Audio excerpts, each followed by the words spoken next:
and welcome to the Cheer Up Podcast. I'm Kara Hunt, and with me is my co-host, Sherry Swalwell, author and speaker, Sherry Swalwell.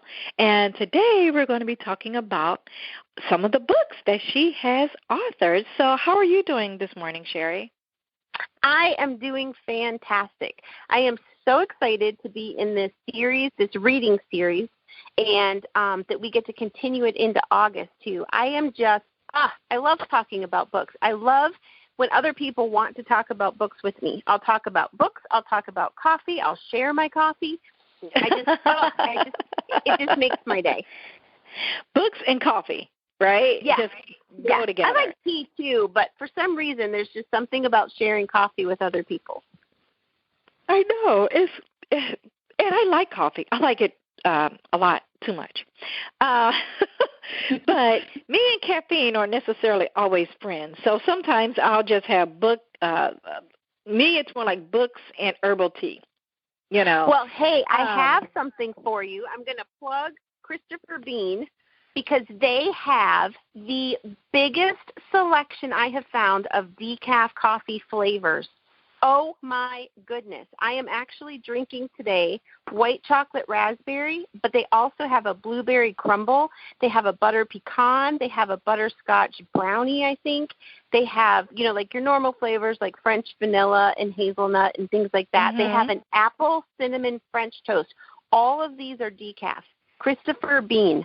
I couldn't believe it. I couldn't believe it because I'm taking away the caffeine right now myself, and that was one of the things that I really hated was that I like flavored coffee so that I don't put in a whole bunch of cream and sugar and stuff. Right. And I like them light roasted as well. And Christopher Bean has this huge variety of decaf flavored coffees. And that sounds awesome because I'm like you. I love flavored coffee. Love, love, love it. And it's nice to know that they have alternative options out there like this Christopher Bean and with decaf. And it's so awesome because with me and caffeine, it's more of like, okay, so if you think I talk a lot and if you think I talk fast, let me have some caffeine, okay? Yep, you and me both. And you will see that I can talk a whole lot more. And that I can talk a whole lot faster. And it's just like, and so when I say me and caffeine aren't necessarily friends, that's what I mean. It just really, I know people love it because it gives you energy and everything else, but it really hypes me up. Okay? It's almost like a drug. And exactly. It is, and it's just like, and which is why I haven't had soda in years. I can't remember the last time I had like a soda. And one of my sons loved Mountain Dew. And I used to tease and say, if you cut him, he'll bleed Mountain Dew.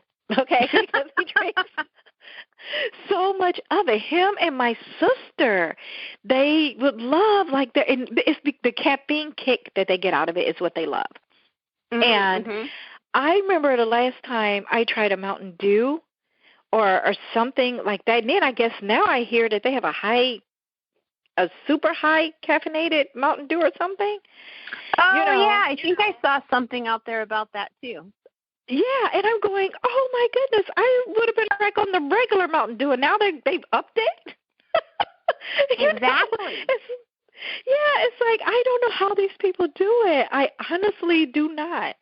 And so maybe it just, it helps them. Like I said, I know it gives you that burst of energy, and it does everything and whatnot, and it definitely could do that for me. The downside was that I would annoy the daylights out of everybody. Yes, because I would be talking a whole lot and too much. Well, and I would turn crabby. Like, I guess I would get so hyped up and have so much of that extra energy that I would annoy my family. And who wants to annoy your family? So I know. That's why I said me and caffeine are friends because it's, you can only hear, will you ever shut up? Okay? It's like, I get it. I'm going to be quiet. But did you know? Blah, blah, blah, blah, blah, blah, blah, right? Exactly. So, yeah, it's like, okay, I don't need a ton of bricks to fall on my head. Yeah, that's probably just not for me. So I'm so glad that there's really good caffeinated coffee out there that you can, that you can have that doesn't have that caffeine, fix for people like me, who apparently just can't handle regular caffeine. Exactly. But today, we are, for those who are just tuning into today, this is the third podcast episode that is dealing with our summer reading series. And we started off about 2 weeks ago where we talked about Sherry Swalwell and her fiction series, The Redemption of Green Pines series. And 2 weeks ago, we were talking about Adventure's Invitation, where it was kind of like an introduction into Holly and one of the characters in the book, Holly. Book 2 is Journey Back Home. And today we are going to talk about Trail to Forgiveness. And I do want to mention that all of these books that we have been mentioning in the past couple of episodes are also available on Amazon. Sherry, are they available anywhere else as well? No, I chose to only do Amazon so that I could put them in the Kindle Unlimited so that people who didn't have as much money could still enjoy reading them and pick them out that way. So, That's no, great, right now they are only on Amazon. Only on Amazon. But they're also are they on your website? No, my website you can see the pictures, but it'll direct you over to Amazon to buy them. Okay, so everyone go over to Amazon, and just type in Sherry Swalwell, last name Swallwell, and you'll be able to see all of her books, not just her fiction series, but her nonfiction series as well. But if you're looking for the titles that we've been talking about for the past couple of weeks, again, Adventure's Invitation is book 1. Book 2 is Journey Back Home. And book 3 is Trail to Forgiveness, which is the one we're going to talk about today. So what do you want us to know about Trail to Forgiveness, Sherry? I love how this book kind of played out. So Journey Back Home ends, and 2 hours later, Trail to Forgiveness picks up. And since I wasn't sure if people would read it, I like to read series one right after the other. But if some people had some time in between, I put the last chapter as a prelude in Trail to Forgiveness, so that the last chapter of Journey Back Home, so that people could pick right back up and be right back in the moment and start Trail to Forgiveness. So in Journey Back Home, we are introduced to 4 teenagers in Pastor Jace's youth group. They're seniors the year that we meet Jace and Simone. And their names are Addie, Wynn, Zane, and Owen. And they're kind of like bosom buddies. They're like the 4 Musketeers instead of the 3 Musketeers. Zane and Owen are best friends, and Addie and Wynn are best friends. And the reason I bring them up is because they're introduced in Journey Back Home. You learn more about them in Trail to Forgiveness. And then I'll talk even more about them in Book 4, Road to Freedom. So the Green Pines, or the Redemption of Green Pines series, really truly is all about the community. It's not just about Jace and Simone. It's not just about Holly. It's not just about their 4 kids. It's really truly about the whole community. So Trail to Forgiveness brings in Officer David Winfield Moore. He is the officer that was assigned to a case, and that's how Jace met him in Book 2. He shows up more and is much more involved and ends up helping in the youth group itself and helps them uncover a problem that's going on that Jace and Paul just can't wrap their heads around. They can't figure out what's going on. They know there's a problem. They know something's happening, but they can't figure out what it is. And so the officer is right there, and he's able to help, and he's able to really offer his expertise. So he's another character that really gets a lot more exposure and a lot more time in Book 3. The daycare worker, who is Shannon, she watches Logan and Olivia, but she also keeps track of Chloe and Noah before and after school when Jace needs her to. She plays a bigger part. Drew, who is her son, Andrew and Shannon are married.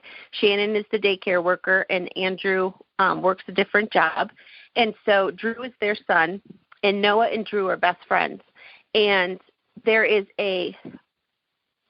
well, let me put it this way. So there are rumors going around the church, and Jace's job is threatened.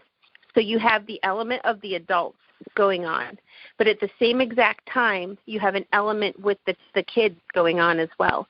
It's a completely different thread, but it's also it's suspenseful, and it's heartbreaking, and it just kind of lets you know that problems that happen to the parents trickle down sometimes to the kids as well.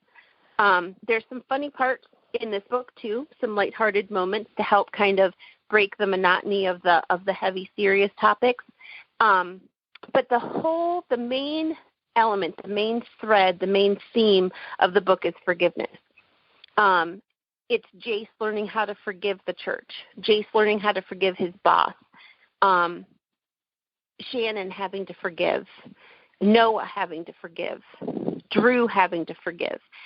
There's just a big element of forgiveness. And I talked about in book 1 about how Holly's family was very Christ-centered and how Holly has a very firm foundation of Christ. And that firm foundation is what makes it so that she can then help Jace and be an example to Jace through book 3 with the Trail of Forgiveness. Another element of that is Jace does not have a good relationship with his family, his extended family, his parents, his adult brothers and their wives. So he's getting issues and flack from the church. He's getting it from his family. He's getting it from Simone's family. And so that whole element of forgiveness not just is in his career path, but it's also in his family. And Holly is wonderful about explaining to him and showing him through actions and words how important family is, how important resolution of conflict is, how important family is. And it's her example to him that speaks volumes instead of, she still offers him advice and she still speaks life into him, but it's her living example. And we talked about how Jace kind of missed the mark and how Jace stopped being intentional in book 2. Well, God shook him up. God helped him come back home. And book 3 really shows that redemption in his life very well. It shows how he comes back to being the man that he was at the very beginning of his marriage with Simone. And it shows how he learned his lesson and how he is choosing intentionality every day now instead of continuing down the path that he had been on. And one of the main themes that is underlying in this book is learning how to forgive yourself. Jace had to forgive himself, and he really struggles with that in book 3. And I don't know about you as a listener or as a reader, but I have to forgive myself. There are things in my life that I've done that I'm not proud of, even just things as simple as, how did we end up in this situation, whether it's financially, whether it's a job, whether it's whatever. I could talk about my own physical body. How did I end up being so out of shape? How did I stop caring about and stop taking care of myself? You can wallow in that failure. You can wallow in that regret. Or you can say, you know what, God? Please forgive me. I messed up. I was wrong. I was selfish. I was lazy. I was whatever. Take full responsibility for your part in the failure or the mistake, and then let it go. God's let it go. So you need to let it go. you need to get to the point where if God can forgive you, then you need to forgive yourself as well, and you need to move on. And there's that thread in the book as well. So those are just kind of some of the, I just don't want to spoil it for people, but there's a lot of action, a lot of adventure, and the feedback I've gotten from readers is that book 3, Trail to Forgiveness, is one of their favorites because of all the different interwoven storylines that's throughout it. And real life storylines, that right. The topics that the kids are dealing with, and the topics that the topic that the adults are dealing with. It's bringing real life situation, and I love the title of the whole series that you have written, The Redemption of Green Pines series.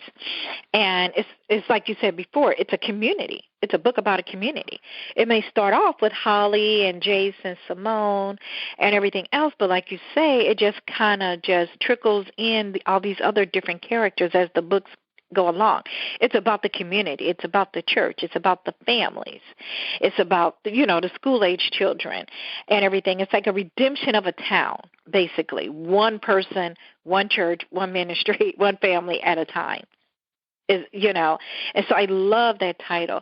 And then I also love Trail to Forgiveness, because anyone who's had to deal with trying to forgive someone, something, or somebody, they know it's kind of like a trail. It takes a while sometimes for you to get there, depending on the depth of what it is that you have to forgive, whether it's betrayal, hurt, words that were said, abandonment, any type of thing, depending on or when I say hurt, I don't mean just like emotional or mental. Sometimes it could be physical. So, and a lot of times for us to get to that point of forgiveness, it's a trail. It's a journey. It takes sometimes a while for us to get our hearts ready to be able to actually make that transition, to make that decision to forgive those people that hurt us. And in Trail to Forgiveness, there's a lot of hard things to forgive. There's an issue there where rumors are spreading like wildfire about something. And, one of the things to me personally, is like, I don't get offended easily by some things people say and or do. But the one thing that can really get on my bad side is if you lie on me. And that's just one of my, personal things, and mainly because, like I mentioned before, I already do enough stuff I have to apologize for. I don't need you making stuff up. Okay? I don't need you to start creating scenarios and stuff of things that I didn't do. And in Trail to Forgiveness, they're having to battle the different rumors and accusations and threats of this consequence and that consequence that could affect, potentially someone's livelihood. So it is definitely, it takes you there, and it gets to the nitty gritty of some real life topics that young adults, well, they're a little bit younger than young adults, but that kids in a youth ministry would deal with, as well as some of the issues that the adults would deal with. And Sherry's right. Sometimes what the parents and or our caretakers would do trickles down to some of the way our kids can react and or react to certain situations. So I just love how it's called the Trail to Forgiveness, because, and especially when you've had a lot thrown at you, a lot, and it just seems like to be more and more and more, and you're like, I'm trying to forgive, but they just won't let up. It's just like unrelenting. And sometimes it does take a trail to get there, but it is book 3. It's called Trail to Forgiveness, and the Redemption of Green Pine series. And once again, it's just one of those books that once you put it down, you're going to be so eager to pick up the next one, which we're going to talk about in our next episode next week. Is there anything else you want to add, Sherry? Nope. The only thing I'll say to tie it up is the verse for Trail to Forgiveness is Ephesians 4:31 and 32. Get rid of all bitterness, rage, and anger, brawling and slander, along with every form of malice. Be kind and compassionate to one another, forgiving each other, just as in Christ God forgave you. A lot of times people talk about Ephesians 4:32. There's even songs out there about it and so forth. But I really think that adding the 31 with it is so important, because in order to truly be kind and compassionate to another, you need to get rid of the bitterness, rage, anger, brawling, and slander first, as well as all forms of malice. When you, just like your thoughts can't have two, you can't have thoughts about God and thoughts about Satan at the same time in your head. One will rule over the other. One will rank over the other. You can't be kind and compassionate in your heart and have that come out of your heart if your heart's filled with bitterness, rage, and anger. So all of that ties into the whole forgiveness thing, because you can't really truly forgive somebody if you're holding a grudge. You can't really truly forgive somebody if you're holding on to anger, if you're holding on to malice. And there are things that happen in all of our lives where the enemy is going to try to keep us replaying them over and over and over again, and that's where we need to take every thought captive. That's where we need to say, no, I choose to bless this person instead of relive the hurtful things that they've said or the hurtful actions that they've done. I choose to bless this person instead. And then that kindness and that compassion will flow from your heart, and it will be true and genuine. So just like Kara said, I am so excited to talk next week about Road to Freedom, Book 4. And until then, please go over to Kara's website and check out all the things that are over there, KARARHUNT.com. My website is SherrySwalwell.com, CHERISWALWELL. You can book me for speaking engagements, both in person or on Zoom. You can check out the books that I have, both the nonfiction and the fiction. And also, if you want prayer, need encouragement, if you want to talk to us about anything, head over to cheeruppodcast@gmail.com and send us an email. We would love to correspond with you. And come over and join us on the Facebook group, Cheer Up Podcast on Facebook. And we would love to interact as a community on there as well. So John 16:33 says, "These things I have spoken to you, that in me you may have peace. In the world you will have tribulation, but be of good cheer. I have overcome the world." Each book in the Redemption of Green Pine series talks about different ways that they've had tribulations and trials, different ways that we ourselves may have them because they're real-life scenarios. But God will give us peace in the midst of it, and we can still be encouraged and be cheerful because we know that He has overcome. He has won, and as His son or His daughter, we have won too. So keep that in mind. Go out and pick up your own book if you want to and start reading about Jace and Simone and Holly. And we will talk to you next week about Road to Freedom. See you then.